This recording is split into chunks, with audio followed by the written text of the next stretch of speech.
دوستو، عرفان بھائی نے مجھ سے کاشف جعفری صاحب کی نظم پہ گفتگو کرنے کے لیے کہا تھا.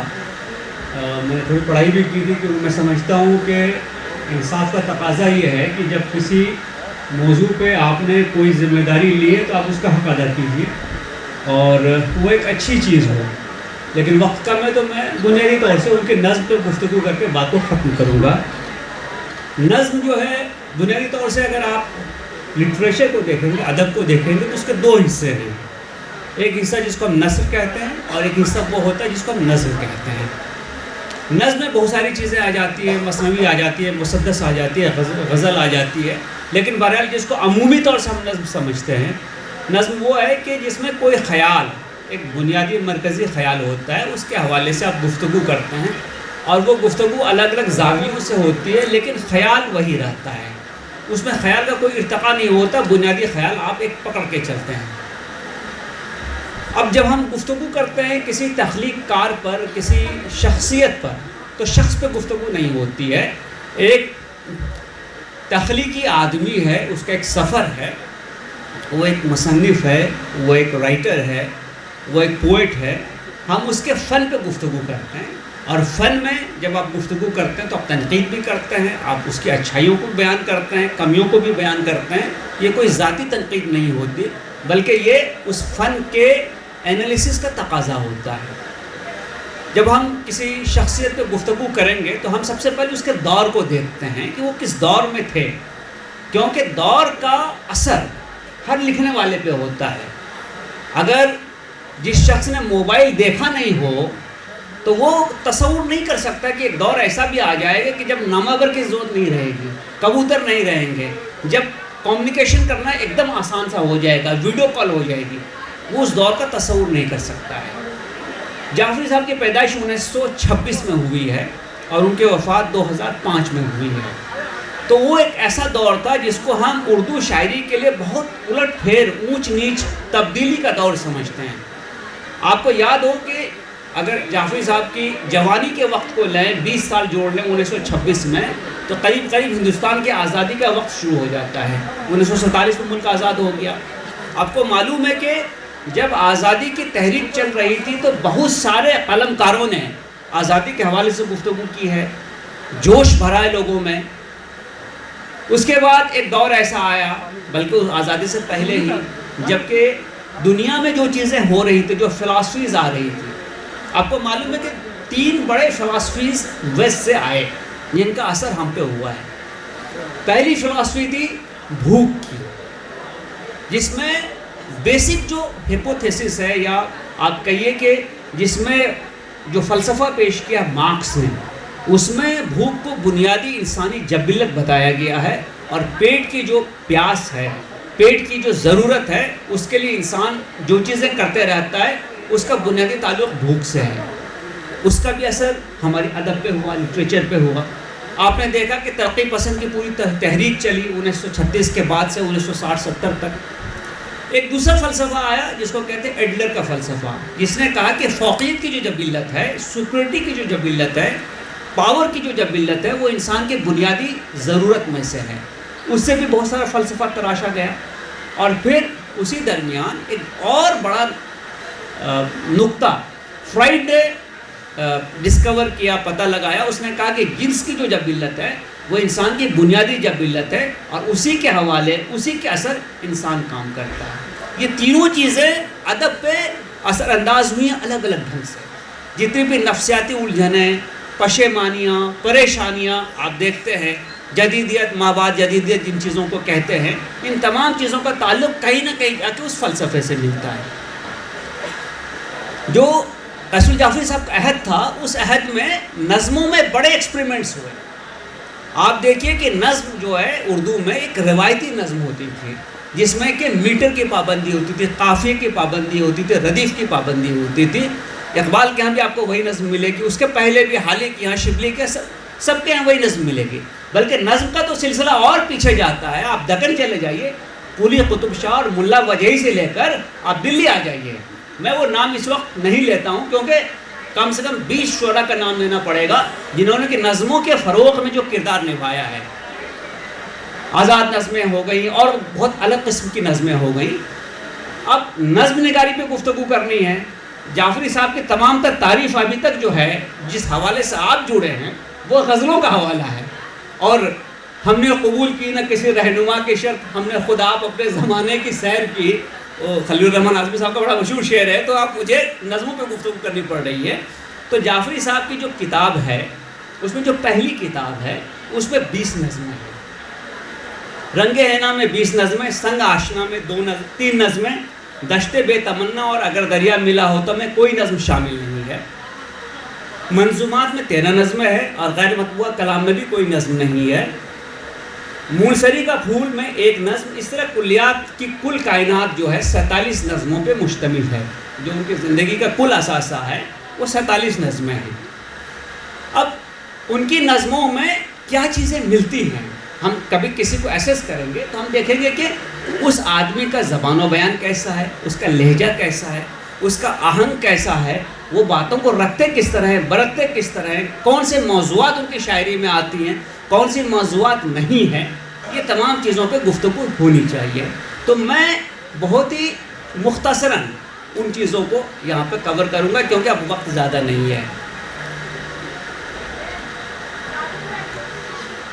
ایک چیز جو جعفری صاحب کی شاعری کو اور کلیات کو پڑھنے سے بھی نظر آتی ہے وہ یہ ہے کہ انہوں نے پہلے مجموعہ کلام کے بعد ایک طرح سے فیصلہ کر لیا کہ بنیادی طور سے وہ غزلوں پہ ہی فوکس کریں گے, نظموں کو انہوں نے چھوڑ سا دیا ہے.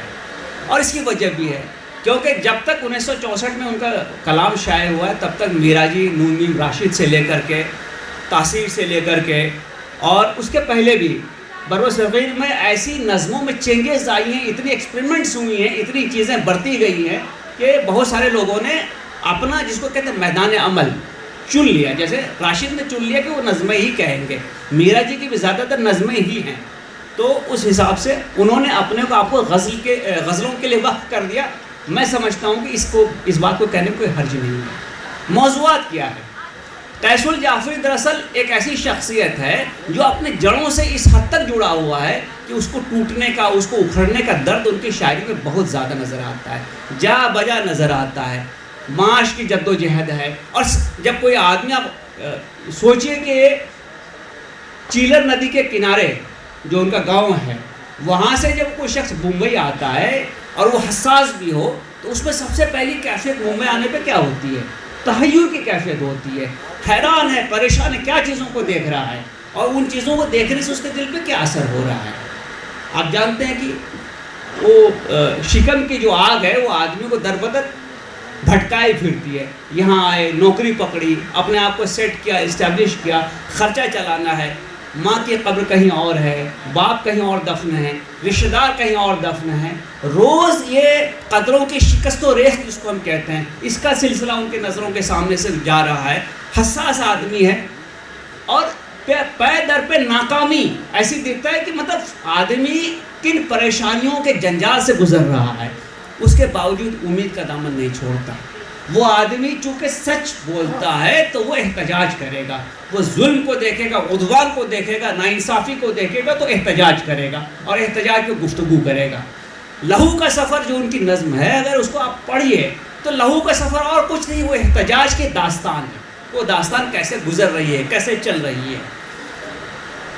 اب قصب وطن, رشتوں میں دراڑ, عزیز و اقارب کا پیچھے چھوٹ جانا, جڑوں سے کٹاؤ, آبا و اجداد کے وطن اور دفن کے مقامات سے دوری, ناقدری, ہجر کا تصور, سائنسی ارتقاء, تاریخ کا سفر, بٹوارہ اور اسے پیدا ہونے والی دوریاں, آزادی کے بعد کی جنگیں, گوا کی آزادی, نظام نو اور اس کو ناکام کرنے کی سماجی کوششیں, ظلم کی روایتی خلاف احتجاج, غم کی غضبناکی اور امید, کرب ماضی, حالات کی شدید بیچارگی اور اس میں ایک نیا جہاں بنانے کا عزم, عصر حاضر کا فکری دیوالیہ پن, محرومیاں, پچھتاوا.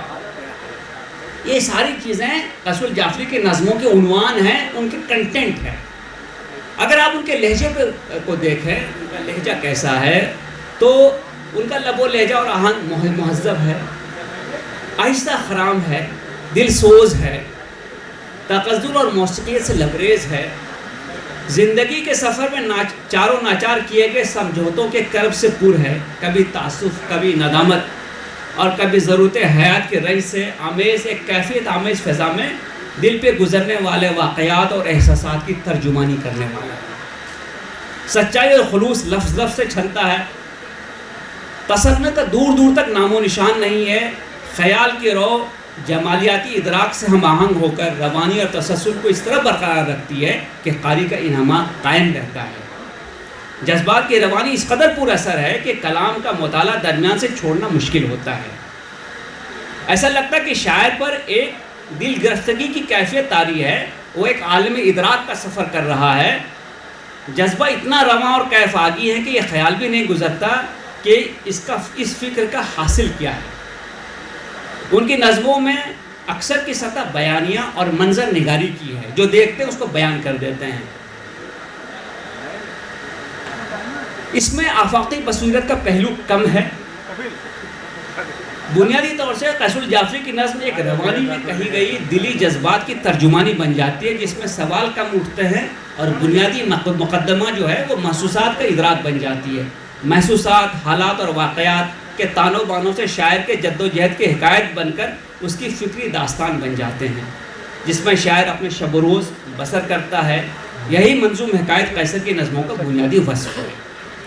ایک نووالد حساس شخص کے عرس البلاد ممبئی میں آ کر تحیر کا جو عالم تشکیل پاتا ہے اور قدروں کی شکست و ریخت جو اس کے شب و روز کا معائنہ بن جاتا ہے، جن ازلی کم نصیبیوں میں وہ خود کو گھرا پاتا ہے، جس مسلسل ذہنی ہجرت کے کرب سے وہ روز دوچار ہوتا ہے، یہی محسوسات قیس الجعفری صاحب کی نظموں کی شاعری کا بنیادی ماحول بناتے ہیں، جو کہ شاعر میں شرافت نفس کی تہذیب ایسی بسی ہوئی ہے کہ اس کا احتجاج بھی غنائیت لیا ہوا ہے، موسیقی اور غنائیت۔ ان کے نظموں کو آپ پڑھیں گے تو غزلوں کے اشعار اس میں معلوم ہوں گے، اس قسم سے ہوتا ہے۔ اس میں کوئی نعرے بازی نہیں ہے، اس میں کوئی سیاسی کارکن کا لہجہ نہیں ہے، وہ اپنی بات ایک بردبار لہجے میں ادا کرتے ہیں۔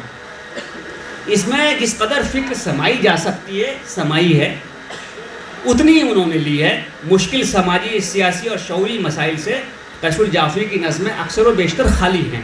ان کا بنیادی مسئلہ انسانی خواہشات کی کم نصیبی ہے، سماجی اور سیاسی تنگ دامانی ہے، جس کی مثالیں ہم آئے دن دیکھتے ہیں۔ اپنے وجود کا بکھراؤ وہ شدت سے محسوس کرتے ہیں اور ہجرت کا کرب جگہ جگہ دہراتا ہے۔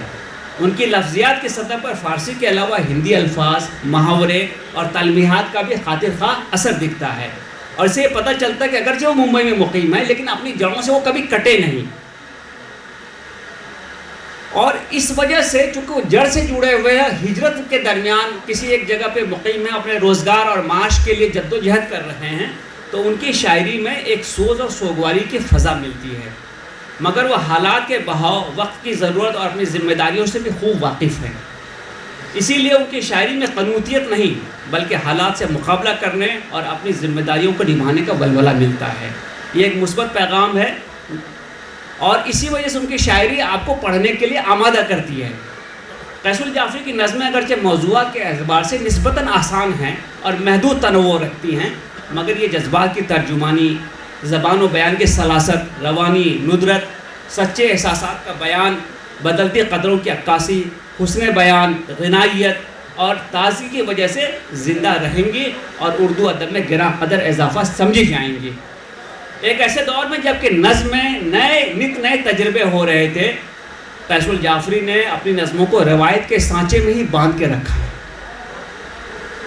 اس میں موضوعات اور احساسات کی رنگا رنگی ایک بڑا دلکش اور جاندار نقش تعمیر کرتا ہے، جس میں ایک بیداری، اثر آفرینی اور تغزل کی کیفیت ہے جو دیر تک قاری کے ذہن پہ اپنا اثر چھوڑ جاتی ہے، اور یہی وہ اثر ہے جس کی وجہ سے آج ہم لوگ یہاں موجود ہیں اور ان کی کلیات کا اجرا کرنے کے لیے بڑی دیر سے صبر کر کے بیٹھے ہوئے ہیں۔ شکریہ۔